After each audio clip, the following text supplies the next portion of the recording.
Good morning, everybody. Well, I have just got out of the shower and I'm looking for the hairbrush, but no doubt my kids have probably taken it upstairs. Have you two got it? Annie and Timothy playing quite happily here. Oh, hello, Timothy. Why have you got a dummy in?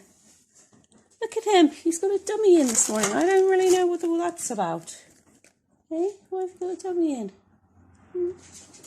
Say, Mum, you just got to do what you got to do in times like this. You got to do anything that you need to make you feel a bit less frazzled.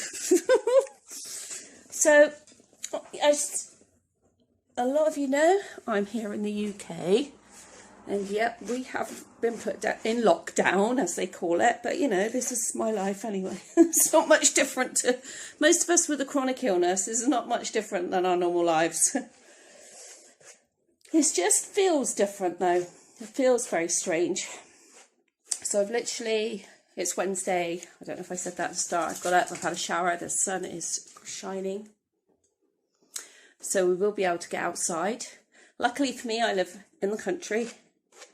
And like in the country, so I only have a house attached to me that side.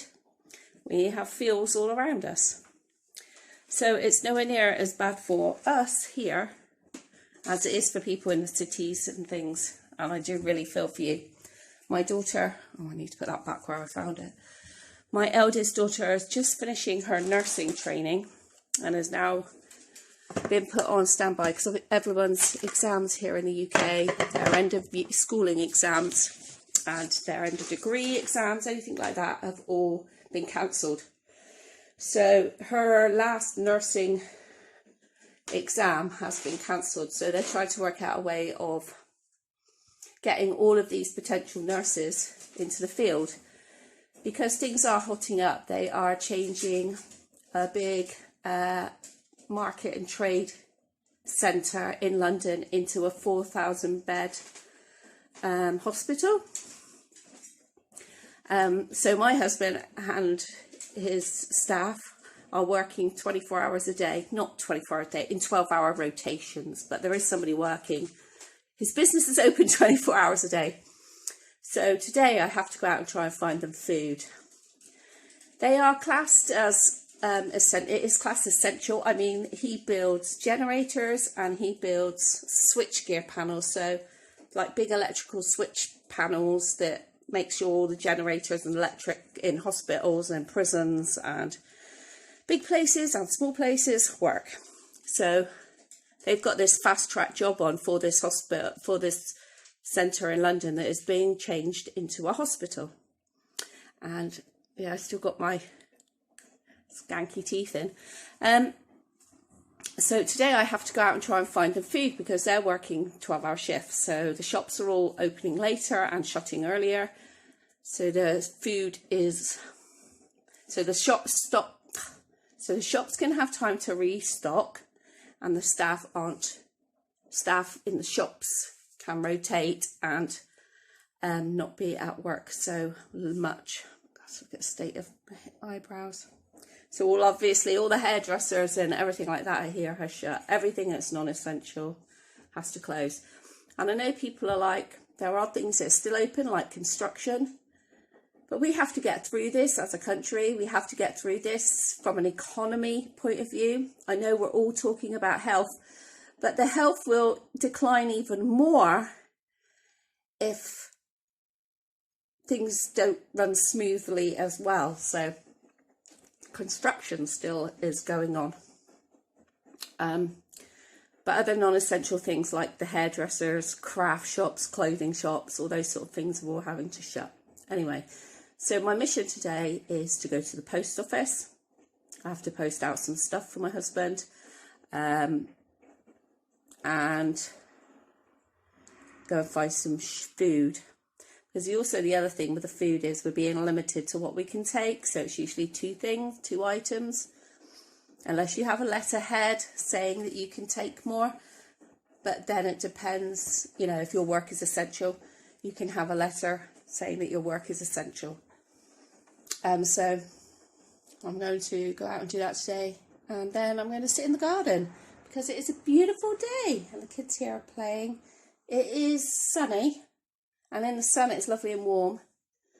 In the shade it is chillier, and it's really good in a way because people can go outside in their gardens, but in another way there are people that can't go in their gardens, one because they don't have any, and they can't congregate in big open spaces. There are people that were in London sunbathing in a big like park area where they were all close together, and that's the whole point of this, is not that. And I just think that some people just don't understand. I don't think anybody's doing it deliberately. Of course, there are always going to be some people that are deliberately doing stuff, but I also know that some people aren't doing this deliberately because they don't understand. They've never ever been through anything like this. They don't realise how severe it's getting. It really feels like we're on the cusp of it, you know, we're like right on the edge. So, and when my husband told me about this this place in London, this big place in London that's being changed into this hospital, and that kind of like really hit home for me. And now I know it's all over social media and things like that about staying 2 metre distance and washing your hands and all of that. But actually it hasn't been completely all over the television. And I've been in our post office, and people, some of the elderly people, have not been keeping the distance. And I think it's because they're not on social media. So I think the message needs to get out. And I think until we really start seeing some severe losses of life, that people won't actually get it, if that makes sense to you. So I'm going to moisturise my face because it is really, really dry, and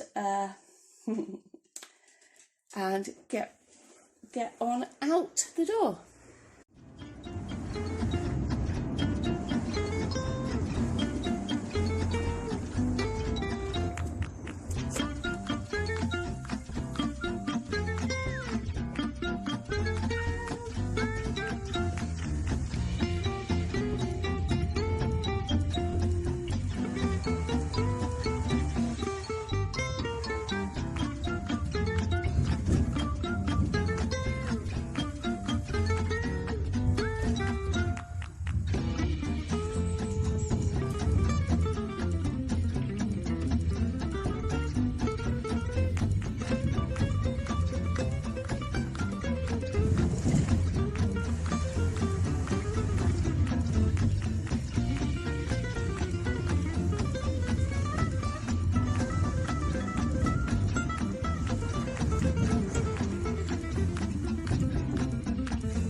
Okay, so I'm out. Let me just clarify what I'm doing non-emergency outsiding. I don't know what else to call it.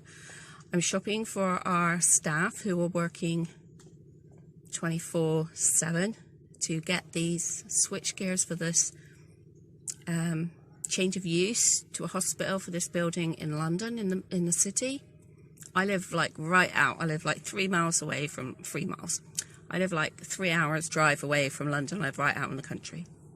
I also have to go to the post office for my husband's business, and I have to collect medication, which is what I forgot to say earlier. I have to pick up my meds. My appointment with the doctor was over the telephone because we're not allowed face-to-face appointments either. I am staying well away of people. There's virtually nobody in the village, in this little villagey town one that I'm in today, and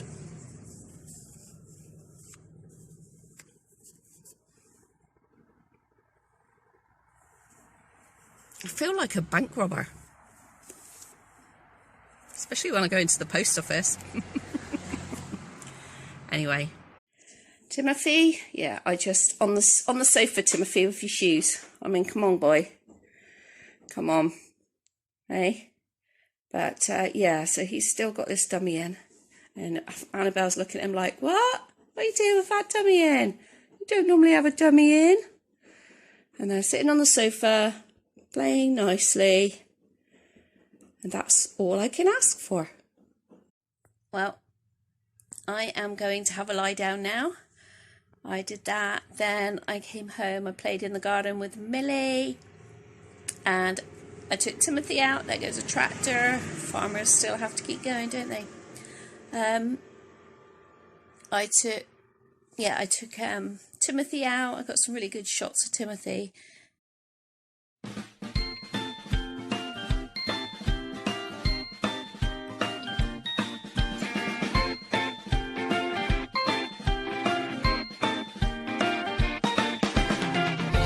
Get up in the morning, awoken by the sunshine in my eyes. And out on the pavement, all the early souls are passing by. I am the one in the road, in a jovial mode. I can't hide my affection. I'm going out of my way. Beautifully sunny here. Just so nice to see the sunshine. Anyway, I'll have a snooze now before hubby comes home.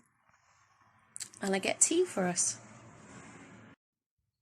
Good morning. Well, it's the next day now, so that makes it Thursday. And it is lovely and sunny, as you can see the reflection. It's beautifully sunny. It's Thursday morning. I'm tired today. I was tired after last night and feeling a little bit anxious. And he's still back there playing. Feeling a little bit anxious just about the situation, because it's also up in the air, isn't it, really, everything. None of us really know what's going on. But anyway, I got my coffee this morning, so I thought I'd call this a coffee and a chat. Cheers. And I put it in this mug, my thermal mug, so I won't have to keep getting up. So it will last a bit longer.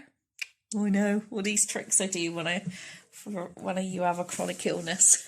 Stop you from keep getting up and down every 2 minutes. Because 1 cup of coffee for me is never enough in the morning. I always have to have more than one. So the plan of action today really is not to do anything. Not to do a thing. I'm just going to sit here. I'm sitting in the sun. I've moved Russ's chair. Do you have your own chairs in the house? It's like, this is Russ's chair. Next to the French doors. But I've moved it next to the French doors because to get the sun on my face today inside. And I will probably go outside today as well later on to get some fresh air. But today I am going to just relax. I picked up my extra meds. I got sleeping tablets, and they have just been working such a treat. I actually am feeling so much better. So, this is a positive for anybody who is struggling with their mental health. Please go and speak to your doctor. I know it's really, really difficult now at the moment to speak to a doctor, but you can still speak to them. You can ring the surgery and you can get callbacks from your doctors, particularly if you say it's a mental health issue. Well, I'm just really lucky where I live anyway, because I live in the middle of the country, and I don't know, they just seem to be really good down here compared to things I've heard in other areas of England.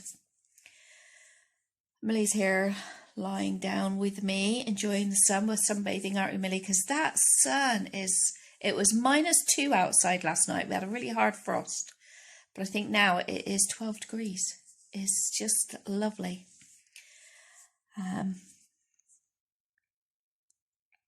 So everything has been cancelled, even appointments like in April, they've all been cancelled. Dentist and doctor's appointments that I have all scheduled up, they've all been cancelled for the foreseeable future, which is really good, so they can focus on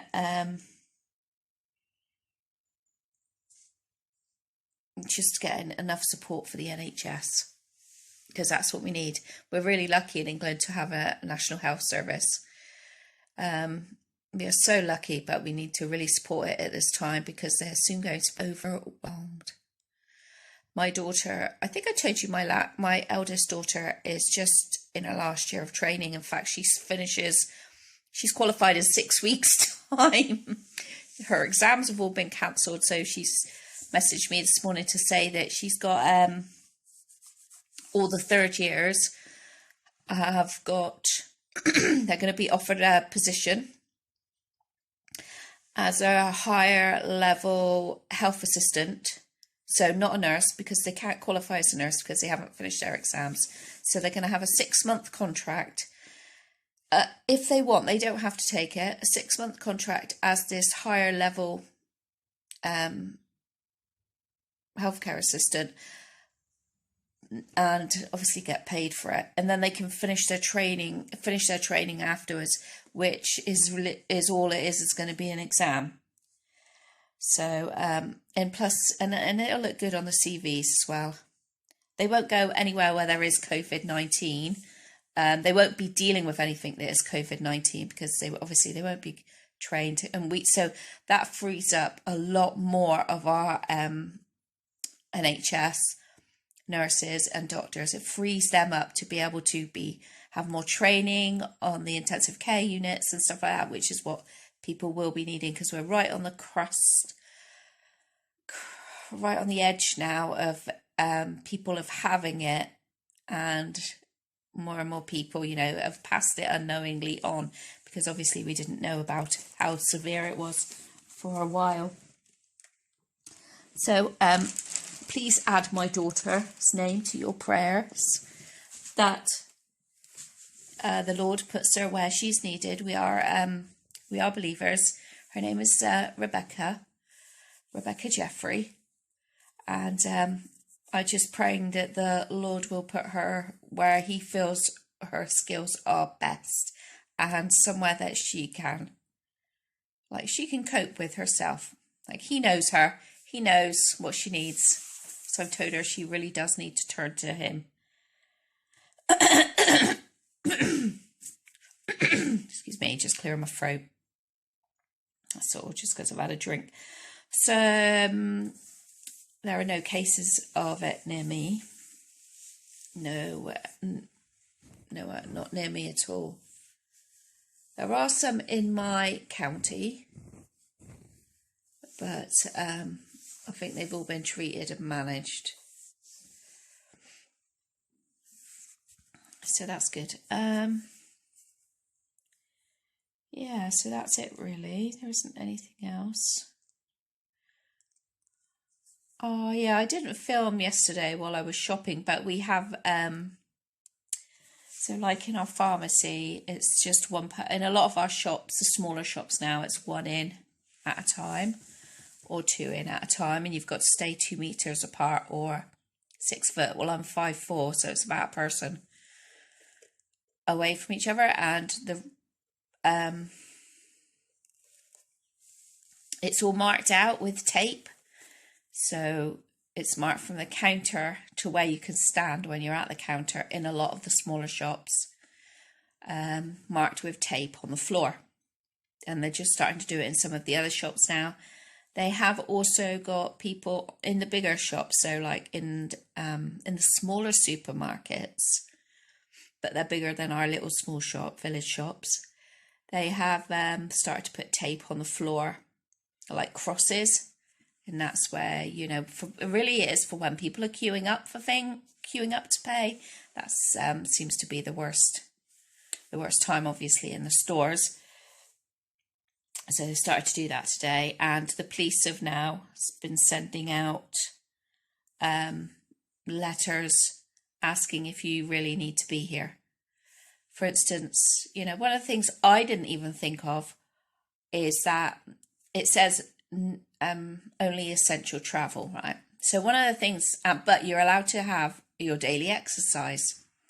So one of the things I didn't think of was, I thought, I'll be able to just get in my car, get in the camper, drive up to one of our walks, excuse me, drive up to one of our areas where I can walk the dog. I won't meet anybody on the way and drive home. No, you're not allowed to do that. You've got to do exercise from your home. You're not allowed to drive anywhere. So the police are now, when they see like cars now parked in beauty spots, you know, they are stopping you, asking what you're doing parking here. They're putting leaflets on your windscreen, asking you, it's reminding me, because I think a lot of people don't, I never even thought of that. I, for 1 minute, didn't think of that, because I thought, you're allowed to go out, like I did yesterday, to the post office, medicine and shopping. You're allowed to do those things. So I thought I'd do all of those things together, and then I won't need to go out again this week. And maybe one more time to go to the post office, because I'll just do some of Grumpy's post. I think I've only got one more lot of post to do, and then it's going to be picked up from his work by the post office, because that makes it easier for everybody. But yeah, because I don't need to get any shopping, because I've got lots of frozen milk, lots of frozen bread. I've got flour and all that anyway to make bread if I need to. Milk, well, I live right near all the farms, so I'll always be able to get milk and fruit, veg and meat, because there's just loads of little, it's just farms around here where we can get stuff like that. So we're in a pretty good position that way. And so I'm just really holding on to hope, accepting the feelings that I have, that you know, the feelings of, sometimes it'll come over me like anxiety. Well, basically because I just had a massive mental health crisis. So, I mean, I'm sure I'm only as calm as I am because, obviously because of the Lord, but also because I'm medicated well now. So, but I just have hope, I think. You just go on. You just know that, you know, you just go on. And that's how I knew that I was in a crisis, that I knew I wasn't well, because I couldn't see going on. I couldn't, even though I was going on. And I never seriously thought about anything in great depth. There is always hope. Now I want to thank the Lord for the beautiful sky we've got here today, because all the children can play outside in their gardens, not together, just in their own families, which helps parents out a little bit. So yeah, so if I leave you with anything, I will just leave you with hope. Think about hope, you know, and even if you are not religious and you don't pray, just lots of positive vibes for all around the world. Because this is like warfare, really. This is a weapon. It really is. But I'm just going to sit here and watch the trees. They look beautiful. The sky is blue and beautiful. I hope you can find something in your day-to-day that brings you joy and gives you hope. And that's it. The next video I'm going to do, I think I'm going to do, Frankie wants to show you her dress that you all liked.